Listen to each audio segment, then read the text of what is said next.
Olá, estudante! Estamos de volta para dar continuidade à semana de acolhimento do PET 5. E quem está aqui agora conosco é o professor Júlio Bastos, que vai relembrar os principais conteúdos do ciclo 4 em Física. Então, professor, o que você preparou para os alunos do segundo ano do ensino médio? Tudo bem, Gabi? Tudo bem, estudantes?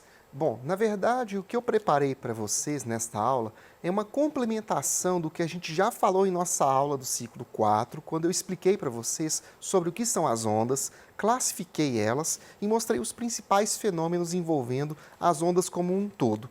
Só que eu quero tratar de um tipo muito especial de ondas hoje com vocês, que são as ondas sonoras, também conhecidas como som. Mas então, o que elas têm de tão especial quando comparado com outros tipos de ondas que a gente vê e tem aí nos fenômenos dia a dia?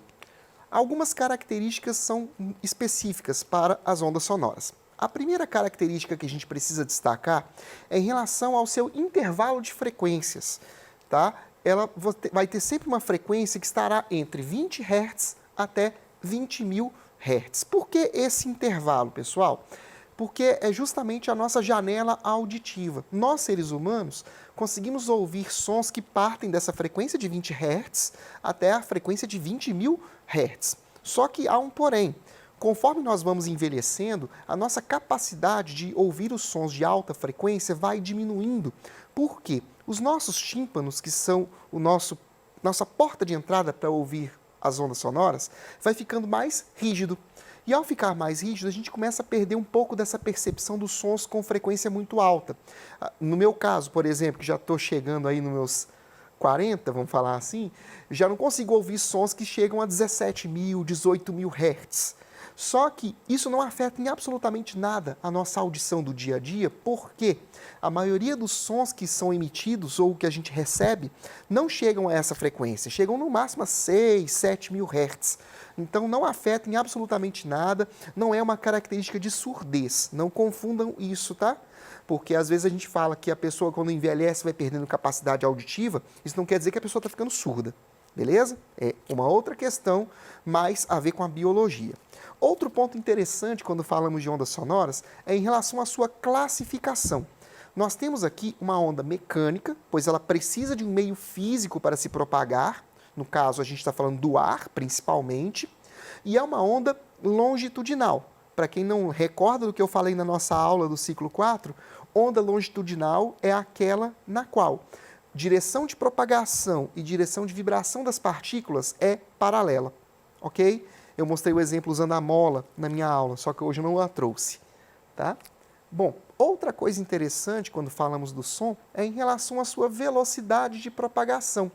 No ar, essa velocidade, numa temperatura ambiente, ela chega a mais ou menos 340 metros por segundo, que dá algo em torno de 1.200 km por hora. Só que dependendo do meio que eu estou, se o ar está mais quente, se está mais frio, se eu estou no meio líquido, se eu estou num sólido, essa velocidade pode também variar. Porque aí a gente está pensando no espaçamento entre as moléculas que vão transportar a energia. Vocês já viram alguma cena em filme ou em desenho? Gabriela, faço a pergunta para você também. Já viu esses desenhos onde o cara coloca o ouvido no chão para ver se está sentindo a vibração das patas de um cavalo? Sim, já vi. Pois então, aquilo é possível por um ouvido bem treinado, porque o som se propaga muito mais rápido no meio sólido do que no ar. Então, índios ou pessoas treinadas, colocando os ouvidos próximos ao chão, eles conseguem perceber a vibração produzida pela pata de um cavalo andando a quilômetros, muito antes de você conseguir perceber o som vindo pelo ar. Por que isso? Primeiro porque é um meio mais denso, né? O solo é muito mais denso do que o ar. E por esse motivo o som viaja muito mais rápido ali do que pelo ar. Ele viaja, em alguns casos, a mais de 5.000 metros por segundo, ou seja, 10 vezes mais rápido ou 15 vezes mais rápido do que pelo ar. É essa a resposta para essa pergunta, tá? Aqui também tem um ponto legal que eu gosto de falar sempre nas minhas aulas com os meus alunos, que é sobre as chamadas qualidades fisiológicas do som, que são 3: a altura, a intensidade e o timbre. E sempre rola alguma confusão aqui quando eu falo de altura. Por quê? Muita gente pensa que a altura tem a ver com volume. Só que não. A altura de uma onda sonora está diretamente associada à sua frequência. Então, nós podemos ter sons de baixa frequência, que são os chamados sons baixos ou graves. Aí a gente pode pegar a voz do Tim Maia, por exemplo, lá com essa nada do que foi será. É uma voz baixa. Agora, se eu pego uma voz mais aguda, frequência mais alta, é um som alto. Aí a gente pode pegar algumas cantoras que têm um som mais alto para poder exemplificar. Eu não vou fazer aqui, que não vou pagar um mico danado. Bom, não confundam então a altura com a intensidade. Esta sim tem a ver com o volume. Intensidade tem a ver com a amplitude da minha onda sonora, que vai ser o volume. Então, quando a sua mãe chegar para você e falar assim, menina, abaixa esse rádio, ela está falando de abaixar a intensidade da onda sonora e não a altura, ok? E o timbre? Qual é a característica que o timbre tem de tão especial? Ela é caracterizada pelo formato que a onda possui. As ondas sonoras não são ondas sempre bonitinhas, em formato que a gente vê nos livros didáticos. Posso ter ondas com formatos bem variados, mas com a mesma frequência. Ou seja, eu posso ter dois sons de mesma frequência, ou seja, mesma altura, só que a gente percebe nos nossos ouvidos de forma diferente. Um exemplo clássico disso é quando você pega uma banda de música. Você tem vários tipos de instrumentos musicais ali, cada um executando a mesma nota, só que o som que você percebe, por exemplo, de uma guitarra, é diferente do som que você percebe de um saxofone. Ou de um piano para um violão, a nota pode ser a mesma, só que o som você percebe de jeitos diferentes por causa do timbre. O timbre é essa marca registrada, vamos dizer assim, que cada instrumento ou cada fonte sonora vai dar para aquela nota na escala musical. Beleza? Preciso te fazer uma pergunta. Claro. Quando eu estiver falando, então, baixinho, eu estou falando com pequena intensidade? Exatamente. Baixa intensidade. Quando nós falamos de intensidade sonora, só para completar, Gabriela, a gente está medindo isso em decibéis, ou decibéis, como alguns livros de física colocam. Tá? E a gente fala muito sobre essa questão de poluição sonora, hoje nas grandes cidades, com um ambiente de estresse, né? Então, sons de alta intensidade, que carregam uma potência elevada, são aqueles sons que têm decibéis mais altos, que podem prejudicar a nossa audição a médio prazo ou até mesmo a curto prazo. Existem muitos estudos, e aproveitando, tá, estudante, para falar muito sobre isso, eu tenho muitos alunos que usam fone de ouvido, colocam a música lá no último volume. Isso, gente, é altamente prejudicial para a audição de vocês. Tá? Nós temos algumas estruturas nos nossos ouvidos que elas não se regeneram. E quando você se expõe a uma intensidade sonora elevada por um longo período de tempo, você começa a ter uma perda, sim, de audição. Aí estou falando de surdez mesmo, não estou falando de enrijecimento de tímpano, como eu dei o exemplo mais cedo. E é até um objeto de estudo de segurança do trabalho, que eu estou falando aqui, que diz que muitos jovens que hoje fazem uso do fone de ouvido de forma indiscriminada podem ser futuramente afastados do mundo do trabalho por conta dessa surdez ocupacional. Então, gente, muita atenção, dá uma reduzida no volume da música. Eu sei que é legal ouvir música às vezes no volume alto, mas maneira aí para você preservar a sua saúde, beleza? Com certeza. Vamos lá. Continuando então, eu quero falar um pouco sobre alguns fenômenos que são específicos das ondas sonoras. Eu já falei um pouquinho sobre eles na minha aula também, no ciclo 4. Então, eu vou tentar agora mostrar para vocês como é que esses fenômenos acontecem especificamente para o som. Então, são estes 7 fenômenos que eu coloquei aqui, né? Reflexão, refração, difração, interferência, batimento, ressonância e efeito Doppler. Ufa, muita coisa, né? Calma, vocês vão ver que não tem nada de tão absurdo aqui e muitas coisas que eu vou falar aqui vocês já conhecem do mundo real. Por exemplo, quando falamos de reflexão do som, o som, assim como qualquer onda ou mesmo a luz, quando encontra um obstáculo, vai bater e vai voltar. No caso das ondas sonoras, essa reflexão ela pode ser usada para explicar 3 tipos de efeitos que a gente tem. O eco, a reverberação e o reforço. Qual que é a diferença desses 3? É o tempo de emissão da onda sonora e o tempo de recepção do eco, ou do som refletido, se a gente for falar assim. No caso do eco, nós estamos falando de um intervalo de tempo que é maior que 1/10 de segundo. Ok? Então, os nossos ouvidos eles não conseguem perceber 2 sons com um intervalo de tempo menor que esse 1/10 de segundo. Não consegue perceber como forma distinta. Então, quando você emite um som e depois de mais ou menos 1/10, 2/10 de segundo, você ouve o mesmo som, aquilo é o eco. Quando você está numa sala, por exemplo, sem nada, sem nenhum móvel, uma sala vazia e você fala, você ouve às vezes a sua voz voltando. É por conta dessa reflexão que acontece nas paredes, no teto, daquele cômodo. Quando esse tempo de retorno é menor que 1/10 de segundo, nós temos os dois outros fenômenos, que são a reverberação e o reforço. Se esse intervalo for muito próximo de 1/10 de segundo, mas menor, nós temos o reforço, que é uma sensação de que o som não refletiu. Você parece que o som ficou mais longo, foi tipo, fez assim. E a reverberação é como se fosse uma espécie de interferência. O som meio que bate e volta, mas vem atropelando com o outro. Então você sente um certo incômodo.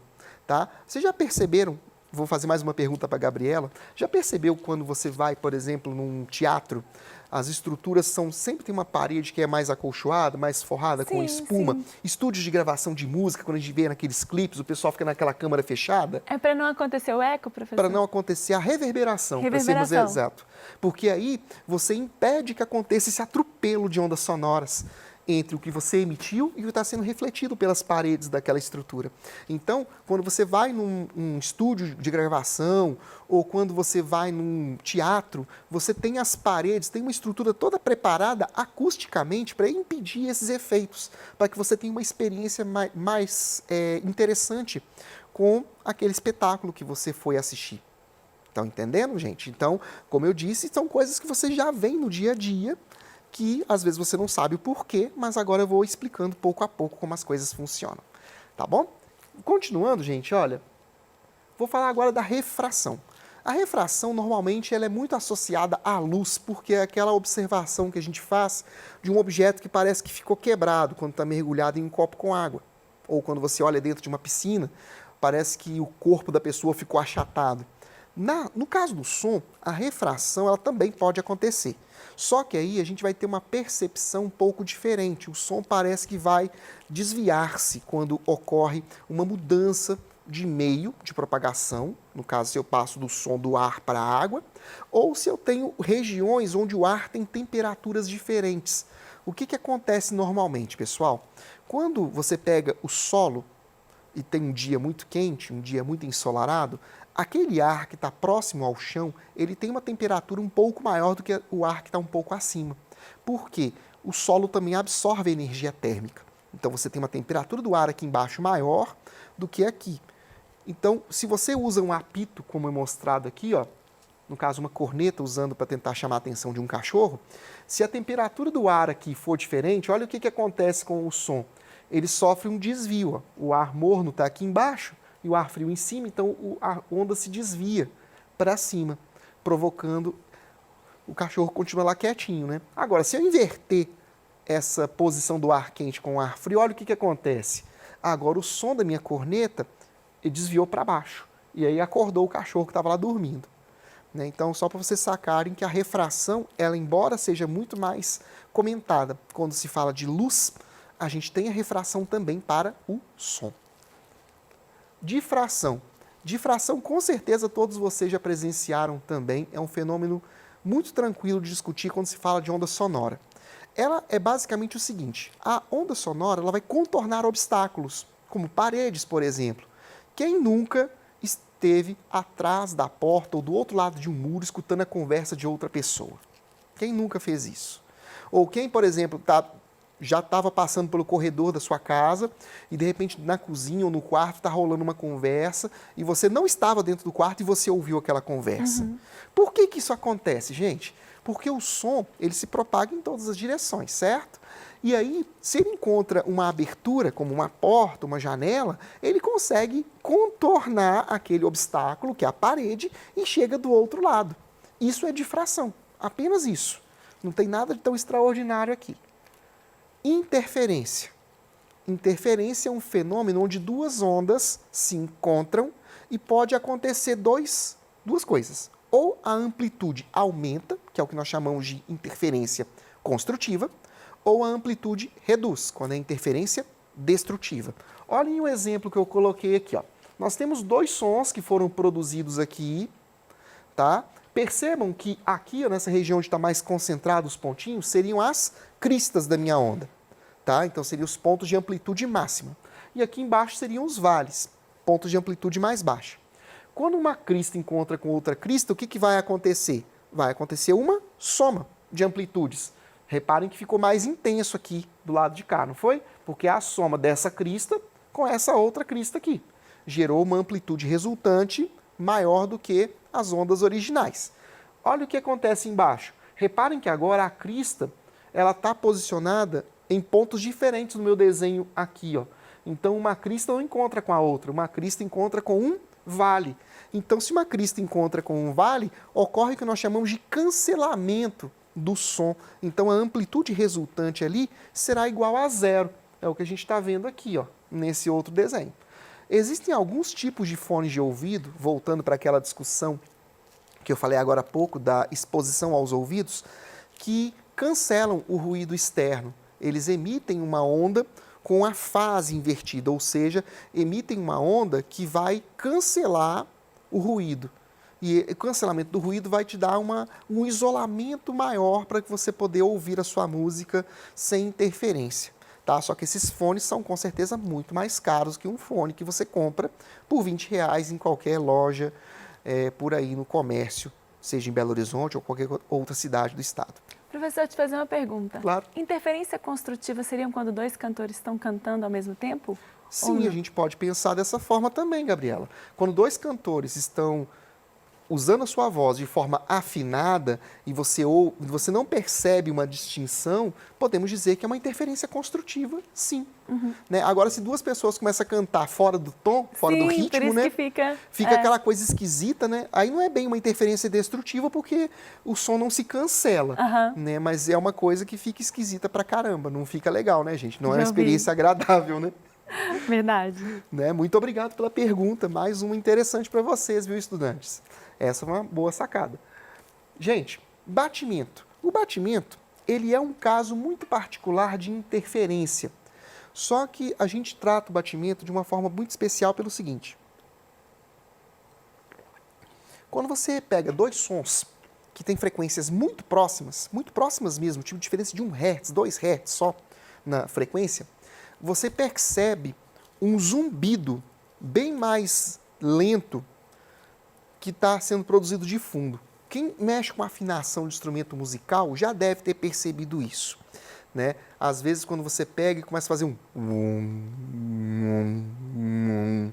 esse barulho que eu acabei de fazer seria uma onda resultante desse batimento, que é quando a frequência de um aparelho é muito próxima da frequência do outro.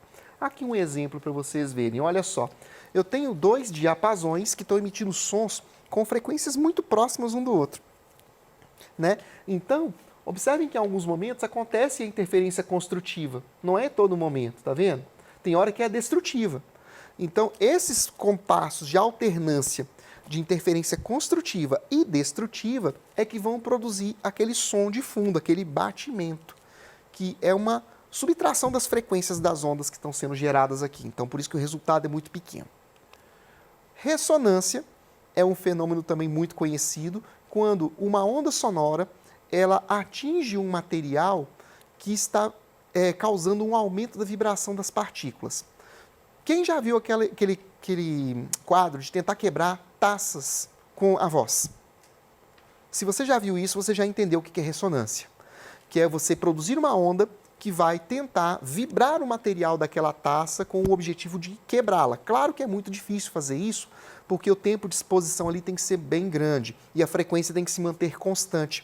É algo que muitas vezes a pessoa não tem preparo vocal para fazer um som com a frequência fixa por um longo período de tempo. Tá? E para finalizarmos, eu quero falar do efeito Doppler, outro também que vocês já conhecem do dia a dia. Quando você está parado numa calçada e vê uma ambulância passando com a sirene ligada, você tem aquele som que começa ficando mais agudo, agudo, agudo, de repente ele fica grave. Isso acontece porque está havendo ali uma variação da frequência aparente do som que chega aos seus ouvidos. Algo mais ou menos como está aqui. ok? Nesse desenho. Observem que aqui, ó, o som, quando a ambulância se aproxima, vai ficando com a frequência mais alta, o som fica mais agudo e depois, subitamente, ele fica mais grave. Um exemplo extremo que a gente pode pensar nisso aqui seria a quebra da barreira do som. Quando o som ultrapassa, a velocidade de uma fonte ultrapassa a velocidade do som, ocorre aquele estrondo, que é a quebra. Tá? Gente, eu vou finalizar por aqui. Eu sei que tem muitas coisas interessantes que a gente pode discutir dentro dos fenômenos com o som. Eu agradeço demais pela atenção de vocês aí do outro lado da tela que estão me assistindo. Estudem e qualquer dúvida estou aqui para ajudá-los. Bons estudos e até a próxima!